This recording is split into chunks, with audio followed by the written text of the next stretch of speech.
I'm here with Sarah Hills, who's the Business Services Manager at the South Australian Wine Industry Association. Sarah, can you tell us a bit about SAWIA, is what they're called for short? Sure.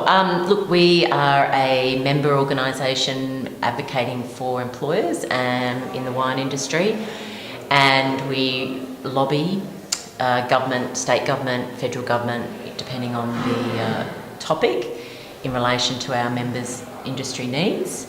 And really, I guess, to base what we do is we try to provide a service that they don't have to worry about, but we'll deal with the issues around employment, environmental hotspots, energy issues, planning, and advocate to either government to change policy or in terms of knowing what the industry wants or our members want, and I guess trying to let them get on with the business of making wine or growing grapes, and we'll look after the other stuff for them on their behalf. So what are the day-to-day services that a member would ring you for help with? In my area, which is business services, we deal with anything from, can you check a long service leave calculation for us, to we have an employee that we are managing whose performance isn't up to scratch, and we want to make sure that we're doing the right thing in terms of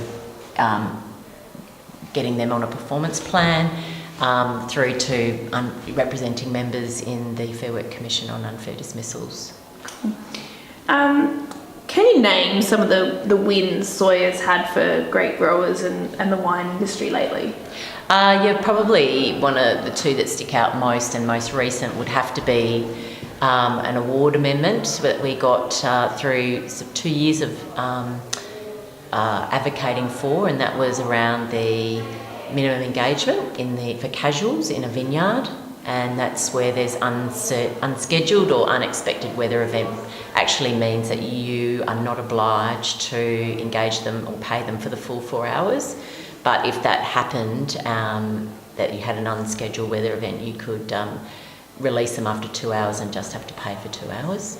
And probably the second one would be around the Labour Hire Licensing Act and the much work we did in lobbying to about our views or our members' views on the fact that did we need this legislation, or were there other ways which the government could address the issues they were concerned with about the underpayment and treatment of labour hire workers.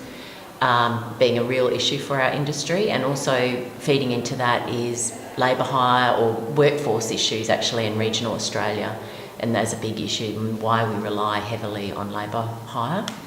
And so yes, probably in that regard we were fundamental in certainly getting some lesser penalties under the current Act. We ensured that we got a statutory review after 3 years to ensure that what actually was anticipated would flow through to the outputs that the government was after. And we're looking now for more clarity around who's in and who's out. Perfect. So how can members of the Wine Grape Council of SA access the services of SAWIA? Well, we have got an arrangement whereby the Wine Grape Growers Council contract us to provide industrial, employment, HR issues and work health and safety. So that allows a member of WGCSA to ring us up and have a free conversation from their point of view, but through their membership dollars that is being paid for up to an hour. And we can do more, and we can discuss costs, which we believe we're competitive. But yes, certainly we've had a number of calls from WGCSA, mainly around labour hire and whether their arrangements in place are acceptable. Perfect, cool. Thank you so much, Sarah.